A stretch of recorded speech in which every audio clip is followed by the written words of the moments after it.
and the administration serves at the pleasure of the president. Would the president prefer the Attorney General resign?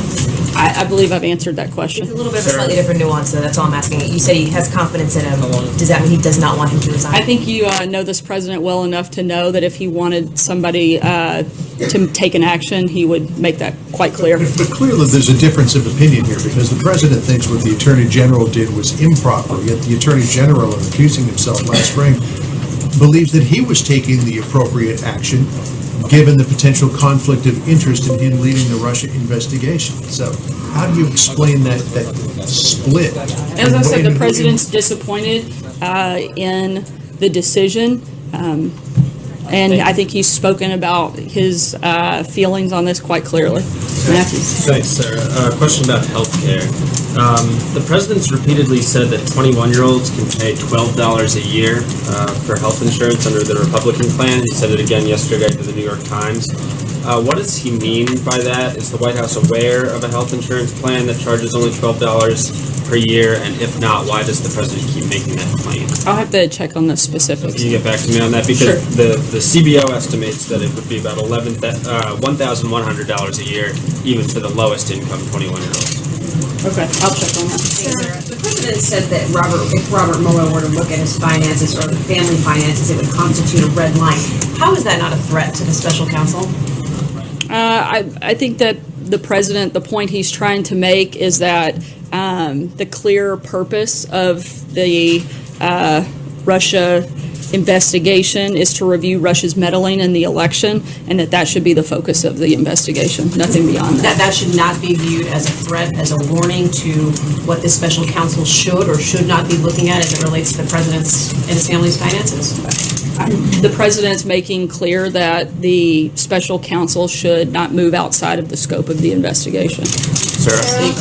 Let me try to come at this one different way. Why does the president... I had a feeling we might do this for a little while. Well, why does the president have confidence in his Attorney General? Maybe you can explain it that way. I believe that the Attorney General has made significant progress in terms of things like with MS-13. They've taken great action on that front, certainly on the front of immigration. He spoke today about some of the cybersecurity measures that they're taking, and I think those are great examples of successes that they've had at the Department of Justice. It was reported last month that there was this rift between the president and the Attorney General, and that the Attorney General had offered his resignation. Did that happen? How did that process play out? And why did the president at that time decide not to accept the resignation? I'm not aware of that taking place, so I can't speak to that. One more question. From his sickbed, Senator McCain today issued a statement that questioned why 6 months into the administration there still is not an Afghanistan strategy. He said we're still waiting. Why is there still not an Afghanistan strategy, and when can we expect it? I believe that the president has empowered Secretary Mattis to make decisions on that front, and I would refer you to the Department of Defense for those specific questions. Kristen. Sarah, thanks. I want to go back to the president's comments about Robert Mueller. He was asked if Mr. Mueller does in fact look into his finances as part of his special counsel. Would he consider firing him? And the president said, I can't answer that question because I don't think it's going to happen. Does that mean that firing the special counsel is something that's on the table for this president? I've answered this question several times before. Although the president has the authority to do so, he doesn't intend to do so. And Sarah, the president's not concerned about this probe. Why does it matter? Why does he care if Robert Mueller looks into his finances? I think it's clear that the president is frustrated by the continued witch hunt of the Russia investigation, and he'd love for this to come to a full conclusion so that everyone can focus fully on the thing that he was elected to do, and that's what he'd like to be focused on. And just one more about Senator John McCain. The president, like so many others, sent out letters of prayers last night to the senator. Has he had any time to reflect on some of his past comments about Senator McCain? Does he regret saying he likes people who weren't captured? I'm not sure about that. I do know that he certainly hopes that the senator makes a full and speedy recovery. I don't have anything beyond that. Sarah, thank you, Sarah. It's been over a month since the president promised a press conference on discussing the administration's ISIS strategy. The Daily Beast had an article about this ISIS strategy document, and so can we expect this press conference to take place soon? And if the strategy is completed, then what's the delay in not having this so far? We'll certainly make sure that there's an announcement if there's a press conference and that you are all invited. Roberta. Can you tell us a little bit more about the president's meeting today at the Pentagon? What was discussed? What was sort of the main focus there?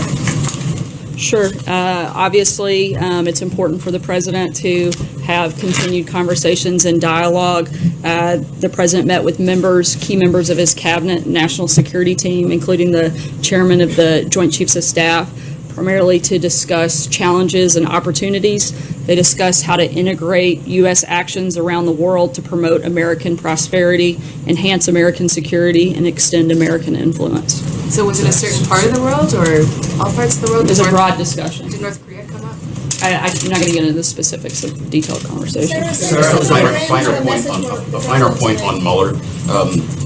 The president said if he does investigate his or the family's finances, that's crossing a red line. There's a report today that Mueller is investigating a broad range of the family's financial transactions. If that report is true, then he has crossed the red line. Does that mean he fires him?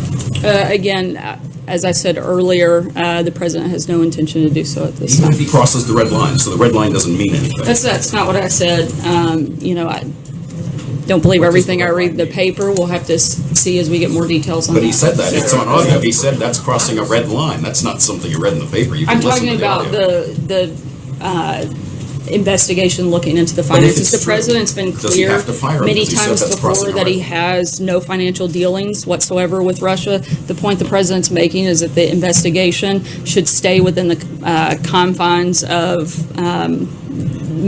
Russia meddling in the election and nothing beyond that. I'm not going to get into that. How does the president expect loyalty from his aides, from members of his cabinet, when he's constantly criticizing them and undercutting them and contradicting them in particularly media outlets that he constantly tries to discredit? I don't believe that the president is undermining them. I think he was being very candid about feelings that he had, but as I said, he has confidence in his ability. April. Sarah, how does the process play out when the president is very candid about what he thinks about his attorney general, about what he thinks about Mueller? How does this process play out? I'm sorry, what? The investigation, the whole process of relationships between Sessions and the president, the process of this investigation by Mueller. How does this play out with the president being very upset over the process and openly criticizing everyone and people in fear? I think it's pretty clear how the process will turn out from our side is that this will be proven to be the witch hunt that it is and that nothing further will happen. Trey? I have two more questions. Two more. Yes, two more. There's a belief that these conversations with the New York Times or whatever reporters are pieces of intimidation to go to Mueller, to go to Sessions. What do you say to that? I think that's ridiculous. Third question. And then lastly, Baltimore. Does the president regret what he said about Baltimore? He threw Rosenstein under the bus for the wrong city. He's not from Baltimore, he's from Philadelphia. And people in Baltimore saying there are a lot of Republicans there, even though the city is led by a Democratic mayor. I think he was making a general statement. Trey? But it was wrong. The statement was wrong. He's spent a lot of time and has worked pretty extensively in Baltimore. Has President Trump spoken with the Attorney General in the past 24 hours? No, not that I'm aware of. In a follow-up, does he regret appointing Jeff Sessions to be his Attorney General? I don't believe so. I think if he did, then he probably wouldn't be in that position. A quick one on Afghanistan policy. Following his meeting this morning at the Pentagon, is the president any closer to unveiling a policy towards Afghanistan? And should the American people expect that we will be sending more troops to the region? As I said earlier, the president has empowered Secretary Mattis in that front, and I would direct you to the Department of Defense. Can we just reconcile what you just said? You said the president does not regret appointing Jeff Sessions, yet he said in that interview with the New York Times that he does regret it because had he known what he was going to do before he appointed him, he would have said, sorry, Jeff, I'm going to get someone else. I think, I'm just wondering how you come to those two thoughts. sorry, I may have misunderstood what Trey was asking. My understanding. My question was, does the president regret appointing Jeff I'm sorry, I Sessions? thought you asked if he regretted not taking action to remove Jeff Sessions. So does he regret appointing Jeff Sessions? The president's spoken very clearly on this in the interview yesterday. And as he said, he was disappointed that the Attorney General made the decision to recuse himself, and certainly that he didn't tell him that before taking the job. But he also said, had he told him that, he wouldn't have appointed him. So does he regret now, in retrospect, appointing I haven't Jeff asked him Sessions? specifically if he does that. Thank you, Sarah. I was trying to know. When asked about Mueller today a couple of times, you've used conditional language that he doesn't intend to, it's at this time. How can his independence be guaranteed if you're saying in the conditional tense that he's not going to try to have him removed? Look, I mean, I can't predict everything that could possibly take place in the future and what Mueller could potentially do that might create outrageous, reason not to take action. So I'm not going to talk about hypotheticals. I can talk about where we are today, and that's the position of the president. You've been asked multiple times today about the war in Afghanistan. Both times you referred us to the Defense Department, but President Trump is still the commander-in-chief. Does he take full responsibility for whatever happens on the conflict in Afghanistan? I would think so, but again, he has empowered Secretary Mattis in terms, I've been asked specifically about troop levels and decisions on specific instances, and in that regard, I would refer you to the Department of Defense. John? Thank you, Sarah. You spoke earlier apparently about confidence in General Sessions staying there. Does the president have the same confidence and lack of regret in naming Ron Brownstein Deputy Attorney General? Mr. Brownstein being... Rosenstein. I don't know who that guy is, but so I'm not going to speak about him. But Rod Rosenstein, as I stated, if the president didn't have confidence, he wouldn't be in that position. Guys, I hate to cut us short today, but the president has. Hold on, I'm not finished. The president has an announcement that he'll be making here shortly, and Here at the podium? no. Here at the White House, and so I'm going to cut it short today. Thanks, guys. What's he doing with his paycheck, Is he Sarah? watching the OJ parole hearing? He watches TV.